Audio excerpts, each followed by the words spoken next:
All right, guys, I have a very, very old lock here that I got off of eBay. I did not get a key with it, unfortunately, but just a picture just made it really interesting to me. First of all, there's a little cover here for the keyway, and it has the typical keyway of what you would find on the ad lake. It looks like almost like a number 9 in terms of the outline, but there was no center post. You can see, I think there's a hole all the way through it. I don't know if the center post broke off or what, but we do have a hole in the back of it. On the front, it says, to get key out, close the lock, and it looks like there's some kind of grunge there, been brushed in. And on the shackle, you can barely make out, and I didn't see this in the picture, I just started looking at it through a magnifier. It looks like Playmaker, and then Lancaster, Pennsylvania. So really old American lock. It's not a Yale. I want to say it's used by the railroad yard because you got C&O, normally it'd be a C&O RR, and we got a RY, so probably Rail Yard. It looks like this one rivet has been popped, but the rest of these look to be all intact and original. I would like very much to pick this. So I think what I'm going to have to do is make a key for it, or make a tensioner. And what I'm going to do is, I found a bunch of these old keys inside of an antique place. The guy gave me a whole bunch of them for about $1 a piece. This is cast on the end, so it's pretty delicate, I discovered. This is a piece of hard steel, that flat square part. This top part is cast, and then this is fairly hard steel. So you've really got to be careful playing around. I'm going to try to grind this down on the tip, so the tip of that will then fit into this hole in the back to hold to hold it steady, so that when I turn it, I'm going to cut this down probably about, I don't know, about that wide. Remove the rest of this.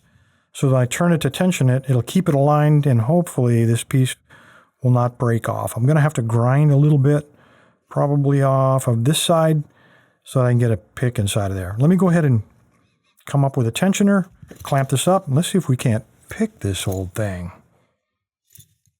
All right, guys, this has not worked out quite the way I thought. As I mentioned, I started out with this guy, and I actually went through 2 of them, trying to make this tool. The problem with this, obviously there used to be a flag here on both of them, because this was a soft cast metal, that the lever that I was using to tension the lock kept breaking off. I would slide it in and everything lined up perfectly. It was tensioning perfectly, but the spring in this thing is just incredible. Too much for cast metal. I need a backup plan. So here's what I've come up with. I took my little probe and I took the tip out of the probe. You guys have seen this many times. I'm going to try to use this tool. Now this is made again for lever locks, but it's designed, you notice the hole in the end, for locks or keyways that have a post in the center that fits over the post. This lock doesn't have a post, so I'm going to take this probe, which I've wrapped a little bit of masking tape around to keep him from falling out. He's just going to be a guide, so I can slide him in there to line him up perfectly with that hole that's in the back of the lock. See it coming all the way through there. And that outer wheel will then turn to tension it. I'm going to slide him all the way back. And I'm going to turn this a little bit so you guys can kind of see what's going on here. Slide him all the way in, and the inner wheel is what turns the lever. So I'm not even going to insert him yet. I'm going to get me some tension first, make sure this is going to work. And that feels like it's tensioning. I'm going to tension it right about there.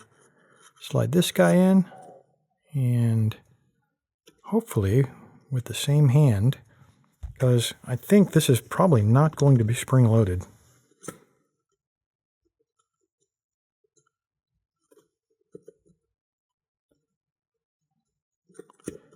That was 2 very minor clicks, and I've lost my tension, so all the way back around, retension him, try it again.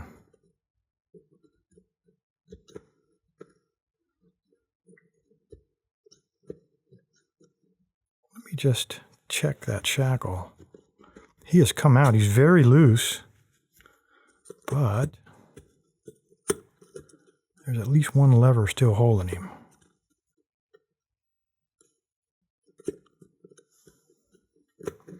Where are you?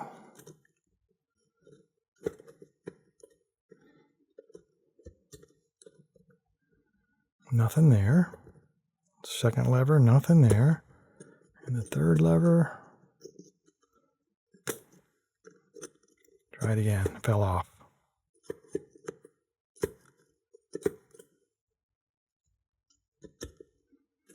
I'm thinking maybe the lever is a little bit, the tool is a little bit short.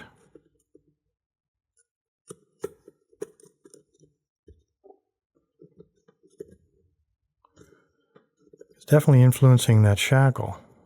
Let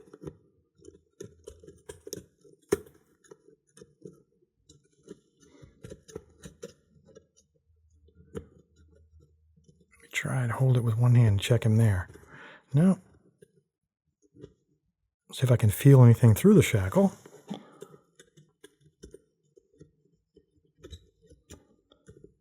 Ah, there we go. There we go. Come out of there. All right, that was not pretty, especially for a antique 3-lever lock made by Slaymaker for what is apparently the C&O Rail Yard. There's a lot more to it than I thought. This is quite tough. These really weren't designed for security. I think they were more just anti-tamper, and they had to tolerate some pretty extreme weather, dirt, really bad conditions of use. But here it is, probably 100 years later. Figured out how to get into it. Appreciate your time, guys. Stay safe, stay legal. Gosh, back to the drawing board.